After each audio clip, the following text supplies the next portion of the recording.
अस्सलाम वालेकुम। Freedom news में आपका इस्तकबाल है। मैं अब्दुल अजीज़ लोकापल्ली।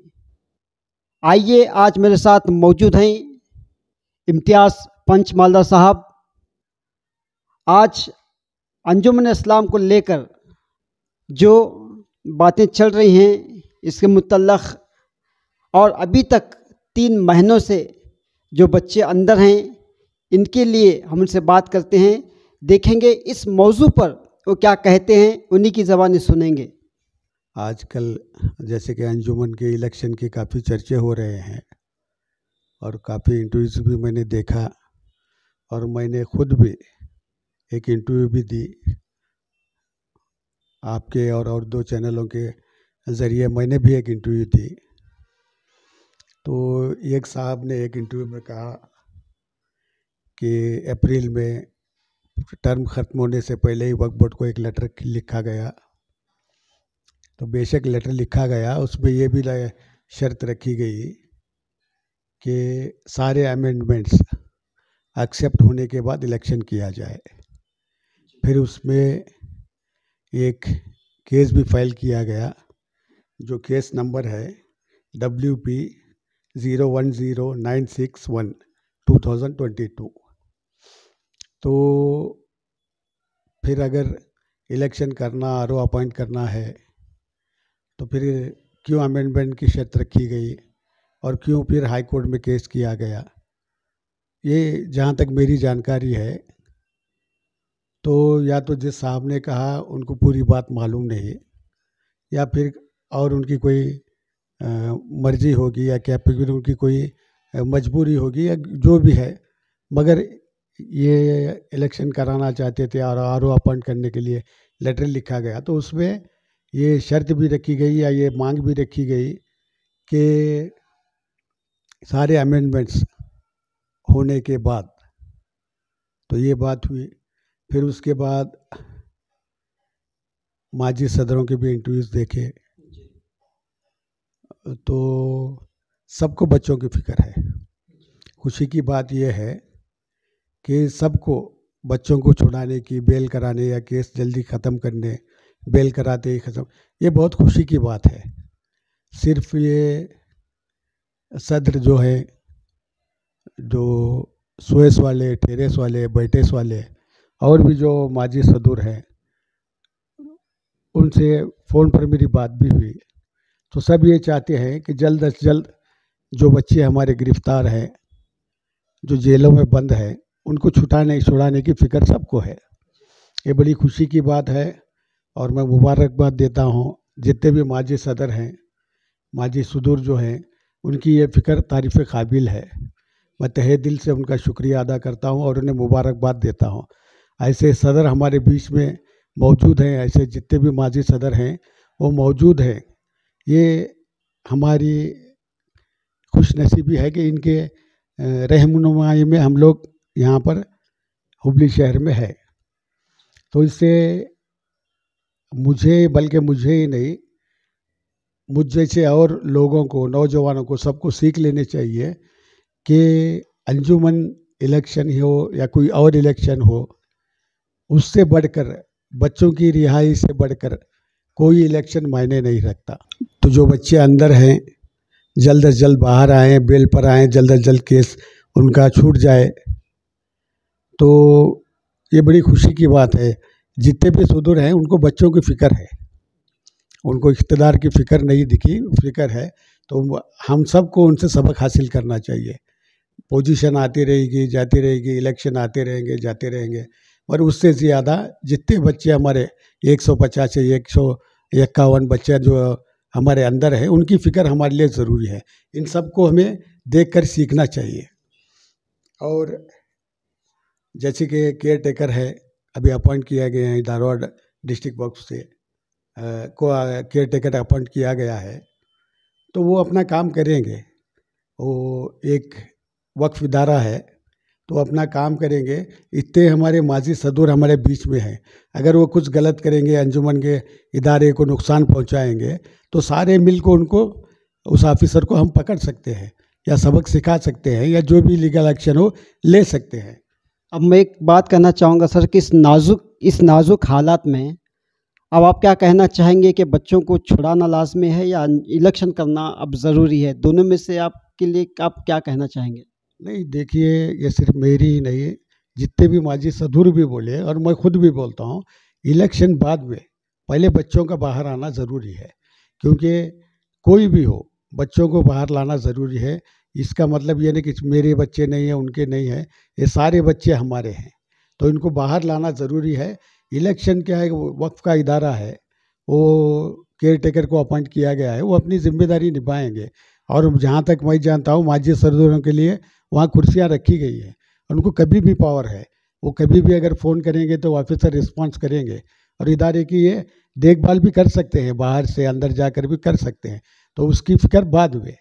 इस वक्त आपका कहना ज़रूरी ये है कि जो बच्चे अंदर हैं उनका बाहर आना ही इस वक्त ज़रूरी है। बच्चों को छुड़ाना बेहद ज़रूरी है। और मैं एक यहाँ पर खुलासा भी करना चाहता हूँ, ये न्यूज़ में आना, ये आना हमारी शौक़ नहीं है। पहले बहुत सारे मामलों में NDTV वगैरह में चैनल में हम आए, जब बच्चों को आतंकवादी बोल के गिरफ्तार किया जा रहा था तो कोई इंटरव्यू नहीं दिए, तो हमारी इंटरव्यू लेके चले गए। फिर जब मदारिस पे इल्ज़ाम आए तो मदनी मियाँ कॉलेज जाकर मैं और एक दो साथी थे, और TV9 वालों को ले जाकर वहाँ भी किए। तो ये चीज़ अलग है, इंटरव्यू बोलना, ये बोलना, ये चीज़ अलग है। दिल से जज्बा होना चाहिए। अभी माजी सदरों का जो इलेक्शन के बजाय भी बच्चों को लाने की जो उनकी फ़िक्र है, वो ऐसे दिल से जज्बा हमारे अंदर भी आना चाहिए और हम लोगों को मिलके उनका साथ देना चाहिए। जिस तरीके से भी हो साथ दे सकना, साथ देना चाहिए। तो मैं ये बताना भी चाहता हूँ कि मामला उलझा कैसे। आज एक दूसरे पर इल्ज़ाम लगा रहे हैं।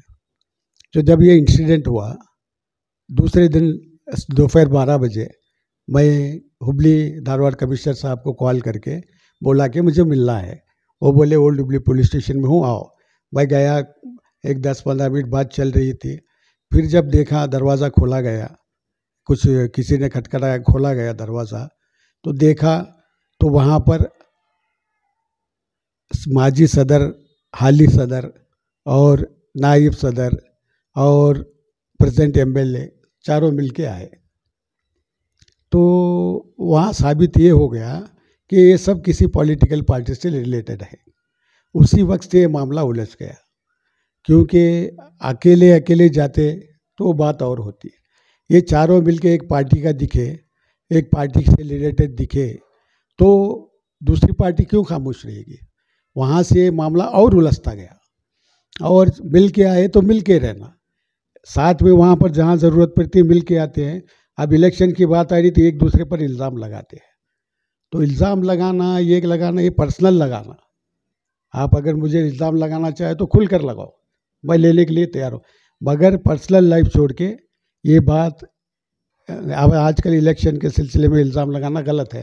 फिर उस वक्त चारों मिलके क्यों साथ आए, तो वो लगा कि कोई पॉलिटिकल पार्टी से रिलेटेड है, तो सामने वाली पार्टी भी, अपोजिट वाली पार्टी भी उसमें उलझ गई, क्योंकि उनको हुबली शहर में अपनी पार्टी से कोई कैंडिडेट जिताना है, तो वो कामयाब हुए।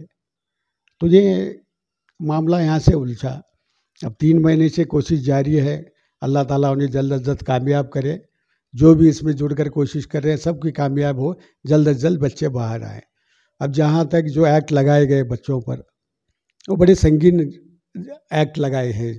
वो लगाना गैर ज़रूरी है, पर किस एतबार से लगाए, कैसे कर लगाए, किसके कहने पर लगाए, या खुद सोच कर लगाए, ये अल्लाह और अल्लाह के रसूल बेहतर जाने। मगर जो एक्ट लगाए, अब जैसा कि हुबली धारवाड़ कोर्ट से वो फाइलें निकल चुकी, अब बेंगलुरु कोर्ट में वो फाइलें जा चुकी है। तो अब वहाँ जाना ये 100% है कि जब हियरिंग होगी 1-2 महीने में पूरा केस ख़त्म हो जाएगा, क्योंकि जो भी लगाया गया है उसका कोई सबूत नहीं है, इन एक्ट कोई काम नहीं करेगा। मगर जब तक चार्जशीट फाइल होगी, जहाँ तक मैंने सुना, वकील मुझसे बेहतर जानते हैं, 180 डेज़ इनको चार्जशीट फाइल करने का पावर है। तो 180 डेज़ का मतलब और 2-2.5-3 महीने अंदर जाएंगे। तो इसे कैसे बाहर ला सकते हैं, ये वकीलों से डिस्कस करना, अकेले अकेले नहीं करना। जैसे कि मैंने सुना, मैं भी कई वकीलों से डिस्कस किया, मैं बताना नहीं चाहता नाम उनके। जैसा कि एक नाम मैंने सुना कि महाले साहब सुप्रीम कोर्ट के वकील हैं, ईदगाह का केस भी वही लड़ते थे। पहले एक भाई लड़ते थे, फिर उनके और एक भाई, फिर उनके बड़े भाई के लड़के, ये तीनों मिलके ईदगाह का ये केस लड़े हैं। और उनको हम खुद अपने खर्च से, मैं और मेरे 2-3 साथी मिलकर आनंद रेसिडेंसी बुलाए थे, डिस्कस भी किए थे। तो ये किसी को दिखाने के लिए, ये इसको बोलते हैं फिक्र, वो किए थे। माड़े साहब से भी चाहे तो हम भी बात कर सकते हैं, माड़े साहब से हो या और कोई नाम सुन रहे हैं उनसे, और कोई हो। तो पहले एक ऐसी होना चाहिए कि आपसी इख्तिलाफात को दूर रख के, इलेक्शन वगैरह को जहन से हटा के, सिर्फ बच्चों की रिहाई किस तरह से हो सकती है, या सेक्शन जो लगे, चार्जशीट अभी फाइल नहीं की गई, अब भी वो चार्जशीट से कुछ सेक्शंस निकाल सकते हैं। तो ये कोशिश है कि एडवोकेट्स बेहतर करेंगे, या एडवोकेट्स के डायरेक्शन पे हम लोग कुछ मदद कर सकेंगे, इसका होना बिल्कुल ज़रूरी है। तो ये बच्चे तभी आएंगे, वरना हम आपस में उलझेंगे, बोलेंगे कि मैं वहाँ जा रहा हूँ, यहाँ जा रहा हूँ। हम लोग भी जा सकते हैं, और बहुत सारे लोग हैं जो जा सकते हैं, सिर्फ इतना पता होना कि किस वक्त किस वकील के पास जा रहे हैं। तो हम लोग भी जा सकते हैं, हम लोग कार में नहीं जा सकते या ट्रेन में, बसों में, पता चलना चाहिए कि किस वकील के पास जा रहे हैं। तो मेरे पास भी बहुत सारे वकील के ये हैं, नाम है, और हमारे शहर हुबली के भी काफ़ी वकील हैं जो इस सिलसिले में मुझसे बेहतर जानते भी हैं, बता भी सकते हैं। सिर्फ उनको मिलाकर हम लोग बात करने की ज़रूरत है। और ये आपस की ना इख्तिलाफाई जो है, इख्तिलाफ को अलग रख के हम सबको एक होके वकीलों से राय मशवरा करके, अब अगर सेक्शंस हटा सकते हैं, क्योंकि चार्जशीट लगने से पहले भी कुछ सेक्शन हटा सकते हैं, तो किस तरह हटाएं? क्योंकि पथराव हुआ, पुलिसों पर कुछ ज़्यादती हुई या शरारत की गई पुलिसों से, या जीप या कुछ पथराव, गिलास वगैरह फोड़े, तो वो तो गलत है, जो भी हुआ गलत है। पर उसके लिए ये जो सेक्शंस लगाते हैं, ये किस लिए लगाए गए, इसकी वजह क्या था? क्या कोई आइंदा कोई पुलिस वालों से ना भिड़े, ऐसी हरकत, पुलिस वालों की बात ना सुनकर पथराव ना करे, ये सबक सिखाना था, या और कोई ये था कि किसी के प्रेशर में हुआ? तो इसको सोचना चाहिए। और ये सिर्फ ये बोलेंगे कि मैं अपने तरीके से करूँगा, वो अपने तरीके से करेंगे, या फिर बोलेंगे कि 5-5 लोगों की कमेटी बनाओ, हम मीटिंग को बुलाओ, इसमें काफ़ी वक्त जाएगा। क्योंकि जहाँ भी किसी को जाना है, जो जिम्मेदारी जिसने अब 3 महीने निभाई है, वो जिस वकील के पास जा रहे हैं, सबको बता के जाएँ कि ये वकील के पास जा रहे हैं। तो दूसरे भी अपने तरीके से वो जाके सुनेंगे, दखल नहीं देंगे, बैठ कर सुनेंगे कि क्या चला है। इसलिए देखो, ये मामला मुझे लगता है वकील भी अगर हैंडल कर सकेंगे तो कब, जबकि चार्जशीट फाइल हो। तो मैं 100% बोलता हूँ, 2 महीने में एक केस फेल हो जाएगा, बच्चे बाइज्जत बरी हो जाएंगे। मगर चार्जशीट फाइल होने तक क्या करना है? क्योंकि बच्चे, देखो, ये कोई पता नहीं, कई लोग मुझसे जेल से भी फ़ोन में बात करते हैं। अभी जिसको करते हैं मुझे पता, मुझे तो करते हैं। अगर इसके लिए मुझ पर इल्ज़ाम लगाना या कंप्लेंट करना, ये करना, तो आप बिल्कुल खुल कर सकते हो। मुझे तो बातचीत होती है। तो बच्चे परेशान हैं, मजबूर हैं, परेशान हैं, उनको वहाँ पर पनिशमेंट सेल में डाला गया है। बच्चों को बाहर घूमने के लिए ही नहीं दिया जाता, जहाँ पर बंद है वहीं पर बंद रहेंगे। और गुलबर्गा में वहाँ पर ब्रेड की भट्टी है, उसके बाजू वाला हाल है जहाँ पर 200 कैदी रह सकते हैं। तो वहाँ हुबली के सारे 101 या 105 बच्चों को रखा गया है। उसकी वजह से, गर्मी की वजह से, उनको स्किन डिसीज चालू हुआ है। तो मैं भी देववार गया हूँ, और भी आप जैसे चैनल वाले कुछ साथी थे, वो भी जाकर कोशिश किए हैं, मिले हैं। तो बच्चे पूछते हैं कि कब होगा। तो ये हम लोग कोई ऐसी कोशिश करें, जो लोग कर रहे हैं वही करने दो, 3 महीने से जो कर रहे हैं करने दो, मगर लोगों को बताकर। समझो कि जैसे और माजी सदूर हैं, वो कैपेबल हैं, उनको तजुर्बा भी है, वो खुद जा भी सकते हैं, बेंगलोर जाना चाहे जा सकते हैं। और कुछ हमारे जैसे भी पागल लोग हैं, वो भी जाना चाहें तो बस में कैसे भी जाएंगे, वो भी जा सकते हैं। तो ये लोगों तक पहुंचना है, खास करके बच्चों के माँ बाप तक। उनको ये इल्म नहीं कि बच्चे कब आएंगे, 3 महीने से बोल रहे हैं अब होगा तब होगा, अब होगा तब होगा। तो एडवोकेट्स हो या जो लोग इसमें कोशिश कर रहे हैं, वो सामने आए, मीडिया के सामने आए, हकीकत को बताएं कि कब तक बच्चे बाहर आएंगे। क्योंकि बच्चों को रिलैक्स होना ज़रूरी है। 3 महीने से जेल में है, उनको जेल क्या होती है, ये क्या होती है, ये जो जेल में रहता है उसी को पता होता है। 2-4 दिन की जेल अलग है, महीनों से जेल गुजारना। और शरीफ बच्चे मुझ जैसे नालायक जी लेते हैं, मुझ जैसे नालायक लोग जेल में जी लेते हैं, सालों साल जी लेते हैं। मगर ये जो बच्चे हैं इसमें कमो बेशतर ऐसे मासूम बच्चे हैं जो जेल को नहीं झेल सकते। तो वो फिक्र हमारे अंदर लाना ज़रूरी है, और ला भी चुके हैं। ये जो पांचों माजी सदूर हैं वो ला चुके हैं, ये बोल करके बच्चों की फिक्र है। तो उनको इलेक्शन की फिक्र नहीं है।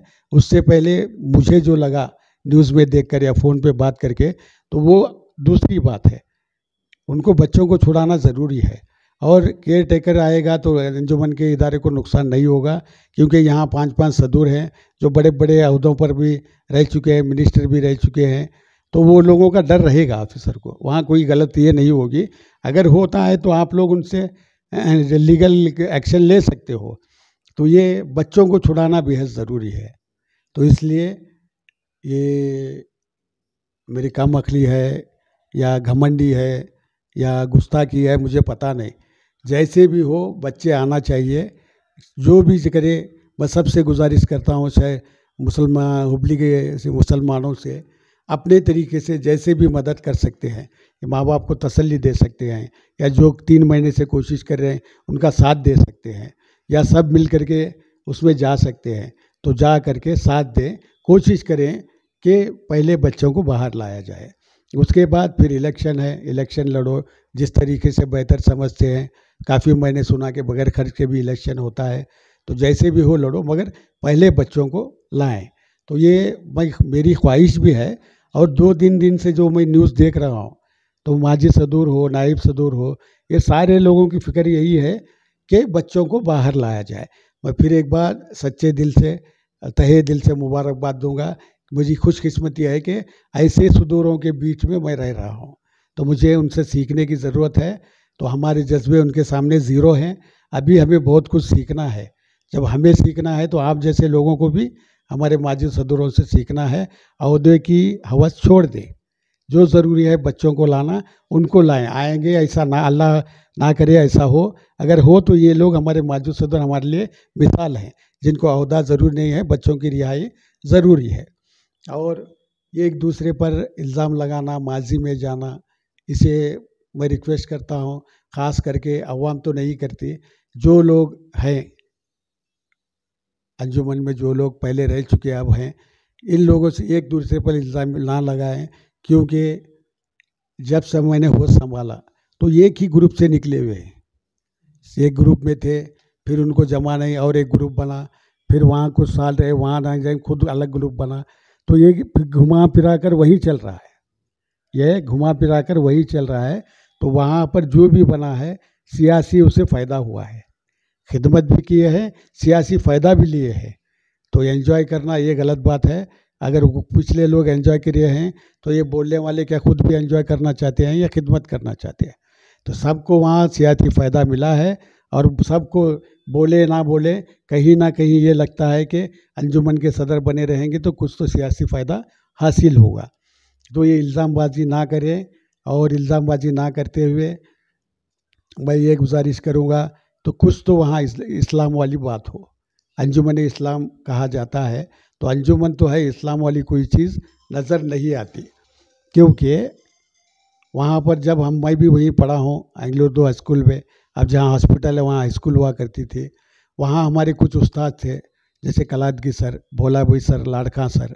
ये सारे लोग क्या करते थे, अपने कोई पीई का पीरियड हो, कुछ वक्त निकाल कर हमें दरूद शरीफ सिखाया करते थे।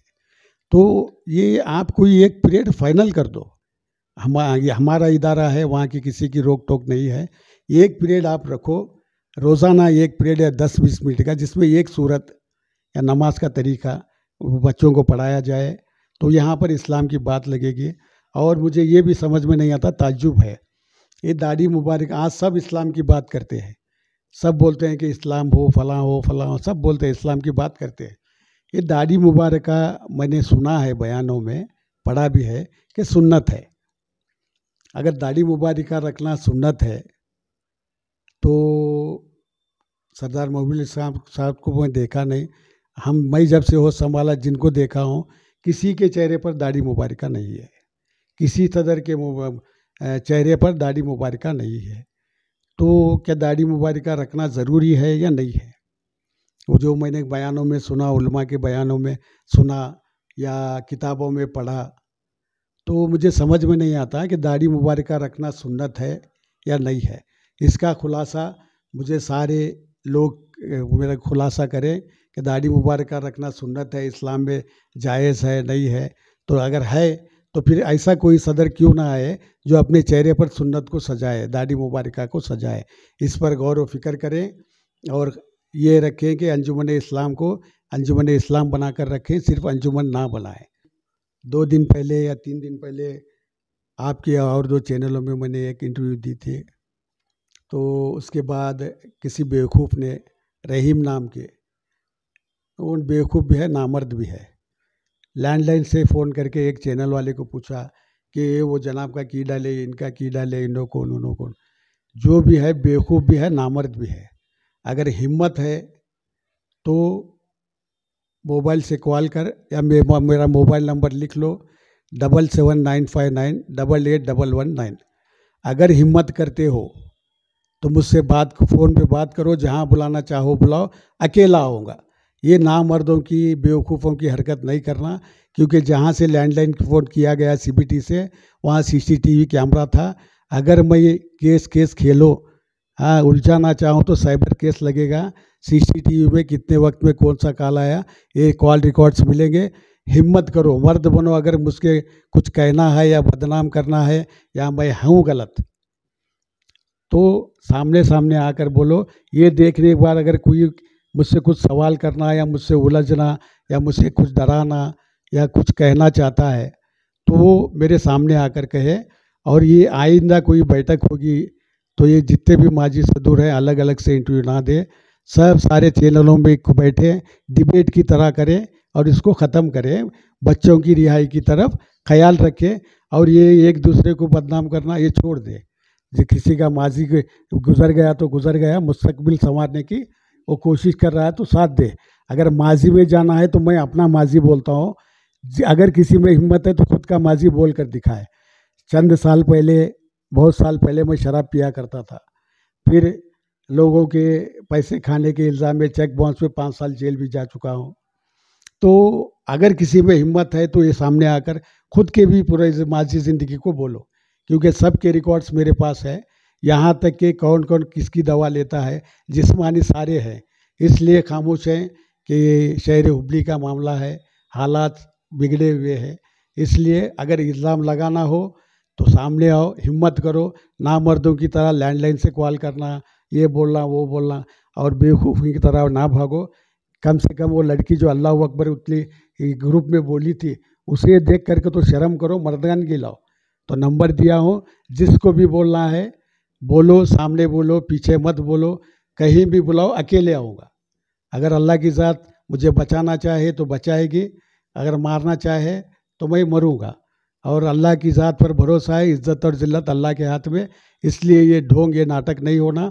आगे कोई एक दूसरे पर इल्ज़ाम लगाना हो तो साथ मिलकर बैठो, डिबेट करो। और जो आपकी ख्वाहिश है बच्चों को रिहाई करना, ये हमको भी इससे सीख हासिल करनी है। जिस तरीके से भी हो, सिर्फ बताओ कि कहाँ जा रहे हैं, क्या कर रहे हैं। सारे साथ देंगे, इंशाल्लाह हम भी साथ देंगे। मेरे साथ भी बहुत सारे लोग हैं, हम भी साथ देंगे। तो सबसे गुजारिश है कि सब मस्जिदों में हर नमाज में उन बच्चों की रिहाई के लिए दुआ की जाए। उलमाए कराम से भी गुजारिश है, मुख्तदियों से भी गुजारिश है कि जल्द अज जल्द उन बच्चों को रिहाई की दुआ की जाए।